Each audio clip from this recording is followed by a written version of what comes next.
Welcome to Carry On, one of Netflix's latest movies. Let's see if it's any good.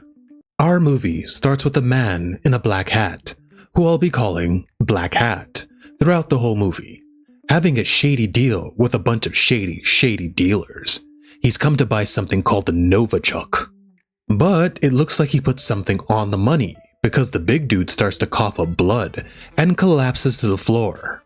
Black Hat torches the entire facility, even the money, so you know he means business. And then we get a good look at the case that's carrying the payload. Our main character is named Ethan, and he's on the way to work with his girlfriend. They both work at the same place, LAX. They have a conversation where Ethan is not happy or fulfilled at his place of work, and she wants him to go back to trying to be a cop, because that is where Ethan was his happiest. Nora points out to Ethan on their way to work that a family is going to Tahiti and that they're her favorite because they are, and they've always wanted to go to Tahiti, and Ethan promises that he'll take her. But a mysterious man in a black hat bumps into Ethan, spilling his coffee. She's not wrong. Ethan has to rush so that he's not late for work, but luckily his friend is there to give him a ride. Ethan doesn't make it in time, and he is late. The rest of his co-workers are getting their briefing, and that's that it's Christmas Eve and they need to keep the line moving and keep people safe. This wannabe-looking M&M guy will do something stupid in the future. Ethan's friend, Jason, has a talk with him, telling him that his girlfriend is right, that he's just coasting through life with this job because Jason started after him and he's gotten 2 or 3 promotions already. Ethan goes to his boss, trying to get a promotion, but the boss knows that Ethan's heart really isn't into this job, and the boss tells him no promotion. Ethan kicks open the door and tells him no, that I'm awesome and I deserve a promotion, and they'll actually give him a chance. Jason, being the good guy that he is, starts moving things around and gives up his position to Ethan to give his friend a chance. What a good dude. But just as things are starting to go good for Ethan, a creepy looking man in a white van, pulls up to the airport parking lot. White vans are never a good thing. If one pulls up next to you, be on your guard. Oh, see? He has an hostage. See? They're never good. But the creepy guy in the van is our man in the chair, and he has eyes on the entire airport. Ethan heads out with the rest of his team, ready to prove himself. It's such a big deal, the cop even gives Ethan a Clorox pen to remove the stain from his shirt. What a nice guy. I hope nothing bad happens to him. And Ethan starts his shift with nothing really happening. He checks the bags and everything looks fine. We cut to a first-person view of a shady man breaking into Jason, Ethan's friend's house. But the problem is, Jason was supposed to be working today, not Ethan. So the man in the first person needs to get confirmation. Should he take Jason's family? Should he leave them? But Black Hat says to leave the family. They're going to go after Ethan and see what they can get on him and use him instead of Jason. Ethan, having no idea what's going on, is continuing his day like normal. But then a goth/scene/punk/older younger woman, I don't know what you are, lady, tells Ethan that there's something in her bin and that she didn't put it there and gives it to Ethan. As Ethan goes to put the device in the lost and found, he gets a text message telling him to put it in his ear. And we hear who's on the other side. It's Black Hat. Also, freaking gross, Ethan just put that in his ear. You do not know where that has been. You don't know whose ear that's been in. Freaking gross. But Black Hat tells Ethan this.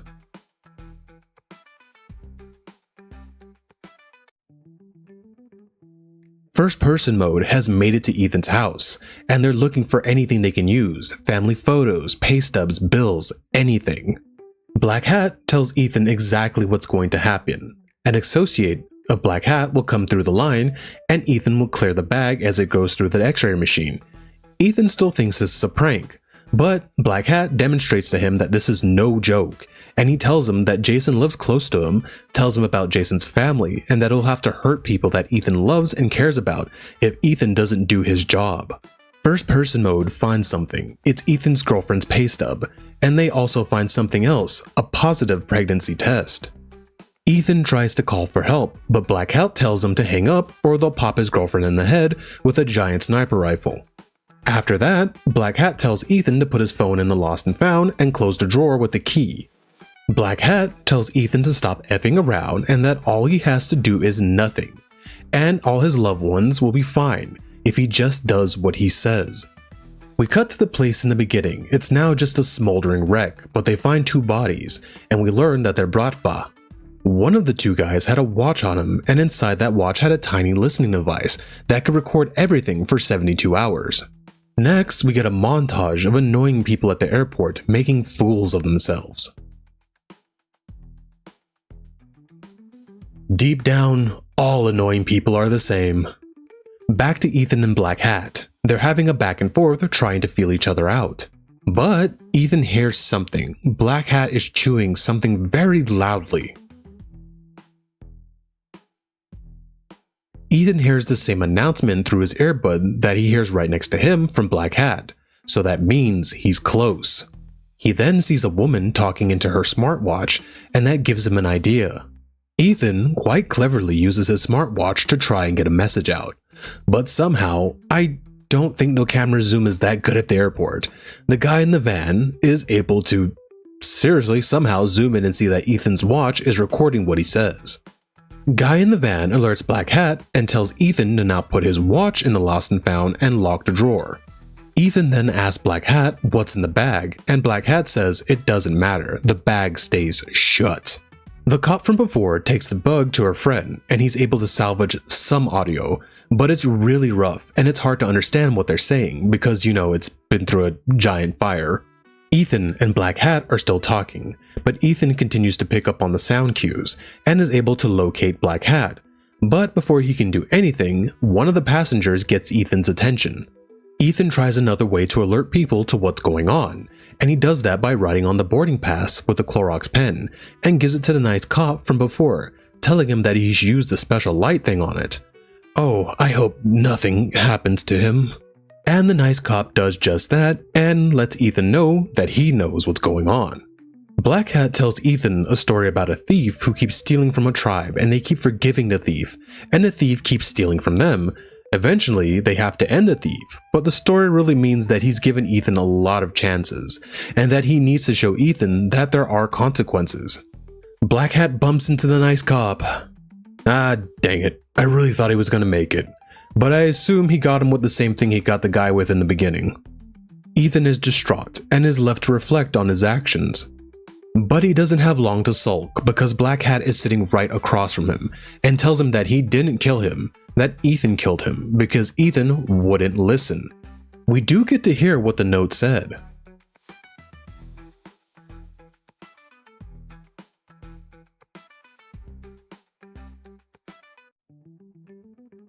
Black Hat is actually impressed with Ethan and wants to know how he got all of that on the note. Ethan breaks it down for him. He wasn't afraid of the dogs, so he knows it's not drugs. He uses bagels and pizza references and calls Manhattan a city. Only people from New York and Jersey call it that. Ethan tells Black Hat that he wasn't his first choice, so that means Jason was his first choice. And he asked about Jason's twins. There are 3 of them. Would he have gone through with wrapping things up with the twins? And Black Hat said that if he has to, yeah. Black Hat tells Ethan in a few minutes a man with a red baseball cap is going to walk through his lane. And what does Ethan have to do? Hell yeah, I love doing nothing and winning. Ethan goes back to work on his lane, but oh crap, Jason's back. The boss switched him and Ethan out. Black Hat tells Ethan that Redcap is coming, and to get his friend off of that machine, and he'd better figure out something. Ethan books it to the break room and pours alcohol in a cup of coffee. He switches the cup of coffee out with his friend's cup of coffee. Black Hat was even nice enough to assist Ethan and goes up to their boss and lets them know that he thinks Jason is drinking alcohol. Ethan uses this moment to get his phone back from the lost and found. This gets Jason pulled from the machine, giving Ethan his chance to get back on the machine, but it's also screwing his friend over. But Ethan doesn't have time to feel bad. Redcap is coming. The cop from before was able to get something from that garbled mess of a recording. And the moment of truth happens. The bag goes through the x-ray machine, and it's lit up like Christmas, and it's telling him that there's a threat detected. And on top of all of that, we get to see what the cop has found out. The thing Ethan is scanning is one of the most deadliest nerve agents ever made, and there is no known antidote. But after all of those warnings, Ethan has to let it through. Ethan, unable to deal what he has just done, rushes to the bathroom to vomit. Black Hat walks in and flashes Ethan his 3D printed gun. Ethan asks Black Hat, is he really going to take out 250 people on that plane? And Black Hat coldly shakes his head and says, We now get to hear what's in the bag.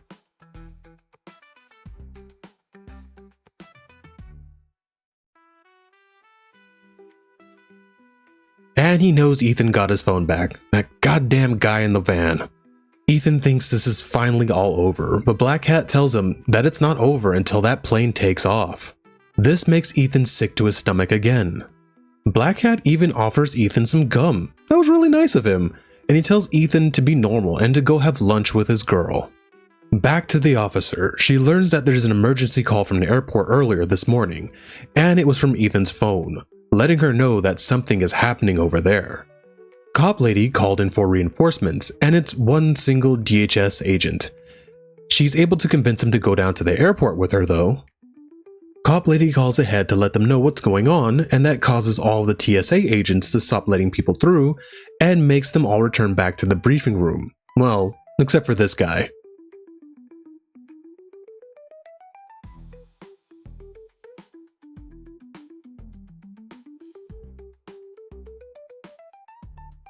I don't envy that man. But luckily for Ethan, the briefing room has a blind spot from all the cameras, giving him a chance to grab one of their little terminals and select Redcap.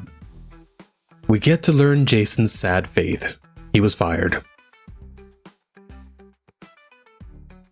Fair.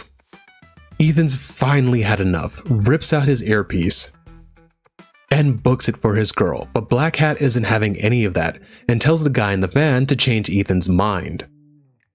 Ethan makes it to Nora before anything can happen, but before he can do anything, a giant red dot appears on her forehead, causing Ethan to walk away so nothing bad happens to her. Oh good, it went away. Back to Ethan. He went to the bathroom again. Seriously man, you gotta stop going to the bathroom. Ethan and Black Hat have a fight in the bathroom, and it ends up with Black Hat choking Ethan out. But before Black Hat is able to finish the job, Ethan was able to get his 3D printed gun out. Black Hat counters with activating the device.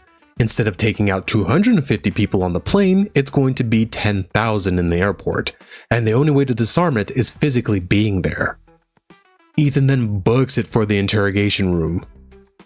But Ethan's boss is in the interrogation room with Redcap, causing Ethan to pull the gun on his boss, because he can't let the boss know what's in the bag. But Ethan, being the good guy that he is, can't pull the trigger. But Redcap doesn't care, he stabs him in the neck with a pen. Ethan goes to attack Redcap, but Redcap tells Ethan please don't hurt his husband. Now we know that Redcap and Ethan are the same. They're both pawns in this game, and the guy held hostage in the white van is Redcap's husband.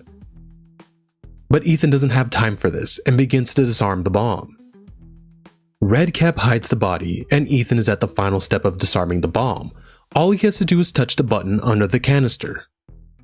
Back to the officer, and she learns the agent she's with is not the agent. The agent is actually on the way to the police station, so she's with an imposter. She pulls out her gun and keeps it on him, but he tries to keep the ruse up for a little longer, but eventually he does drop it.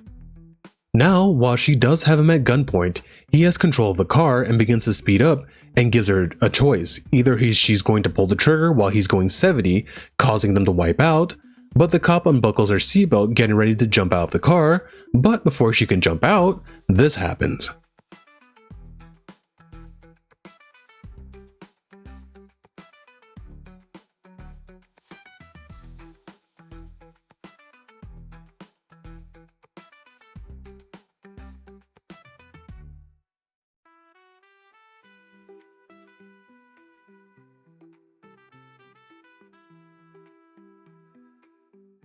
Red Hat and Ethan are going down to sorting with the bag to get it on the plane, but Black Hat starts to talk to Red Cap without Ethan hearing and tells him that he needs to do something for him.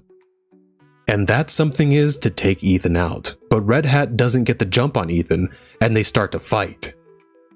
And in their tussle, they drop the bag on the conveyor belt below them. They also take a ride on the conveyor belt below them. Ethan and Red Cap end up in a long hallway in the baggage area, and Red Cap starts rapidly shooting at Ethan, causing the 3D printed gun to explode in his face, lodging shrapnel in his neck.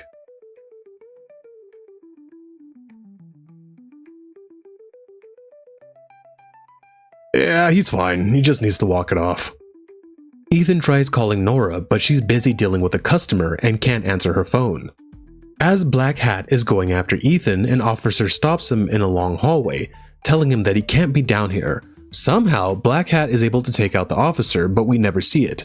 I assume he has more tricks up his sleeve. I just wanted you to take a look at this part. Can you see this map? This looks like a video game map, where it gives you complete detailed rundown of the structure. It has the stairs, it has little boxes over to the side showing where the boxes are. Who the hell is using this future tech? Black Hat finally catches up to Ethan, even though Ethan was probably running and Black Hat was walking. But fine. But Ethan, being the idiot that he is, stops and gives Black Hat a chance to shoot him. Why would you not just keep running? You see what happens? It was a straight shot. He got you. You could have at least serpentined.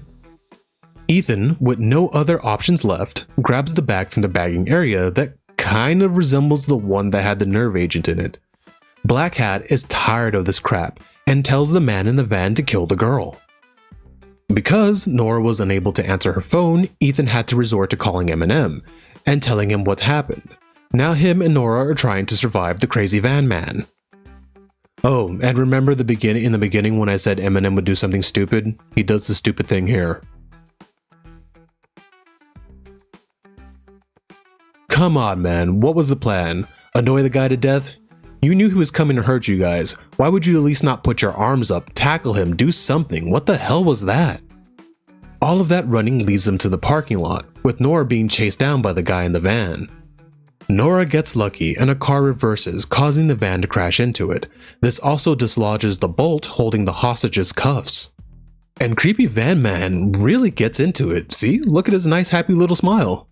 The officer and Ethan finally meet, but she's trying to arrest him. Ethan then punts her across the room. As Ethan runs away from her, he gives her a breakdown of everything that he can. That these guys are professionals, that they've tapped into everything, they have all the cameras, they can see here, they can see everything, all of it. Ethan does it. He makes it to Nora and embraces her, but the creepy van man appears and he's going to put some holes in them. But Ethan never gets shot because creepy van man was the one who got shot. Turns out the guy that was held hostage in the white van was able to loose his shackles and he grabbed the sniper rifle and sniped creepy van man. Which, that looks like a big gun. He must be really strong if he was able to take that kickback. They let him know that his husband, Red Cap, is dead, which I really don't feel bad for because that guy was ready to do whatever, and I get it. I get it's for a loved one, but if I was Ethan, I'd be like, screw you, man. I have my own loved ones to think about too. And oh my god, goth scene punk hipster young old chick woman was working with Black Hat all the time. Which makes sense because there's no way in hell anyone would care about a little doodad in their box, you know what I mean? Turns out now Black Hat has to deliver the payload, and she gives him a parachute, which, if we think about it, Red Cap was screwed. They didn't give him a parachute. He was just going to have to eat it up there, so either way, he was done for. Black Hat was able to board the plane. Oh, come on, he lives but nice cop guy doesn't? That's so unfair. Black Hat goes to put the bag in the overhead compartment, but it doesn't fit. He even tells the lady that he made sure that it would fit, which I believe he did, but remember, Ethan switched the bags, so it's just big enough where he needs to check the bag. And we learn what the goal is. It's to take out the congresswoman so arms dealers can make a ton of money. Ethan makes a mad dash to the plane. He's able to make it in time before the plane takes off and gets into the luggage compartment. Black Hat arms the device and the plane takes off. Ethan is able to find the bag in the giant pile of luggage and begins to disarm the device. But this alerts Black Hat, causing him to go to the underbelly of the plane, and he shoots Ethan. Ethan takes another bullet, this time to the leg. Black Hat goes to check on the device, but one of the canisters is missing. Ethan has it, and he tackles him into the freezer, which happens to be airtight and won't let the toxin escape. We get to see its horrible effects on Black Hat. Ethan gets off the plane and is surrounded by officers, but luckily the policewoman from before vouches for him and they don't arrest him. Ethan and Nora share a kiss now that it's finally over. The policewoman tells Ethan to give her a call once he heals up. Sometime later, we get to see Ethan going through airport security, but now they've had their child. And hey, even his friend Jason is here. I hope Jason got his job back. I hope everybody got a happy ending. And it ends with Ethan throwing his badge in the bin. Looks like he did it. He became a cop. And that was Carry On. Did you like it? Did you love it? Did you hate it? Me personally, I thought it was fine. If I had to pay for it, I probably would hate it more, but whatever, I just put it on and listened to it. It's a little too long. They could have cut out a couple things here and there. I'd give it 2 shoes out of a shark.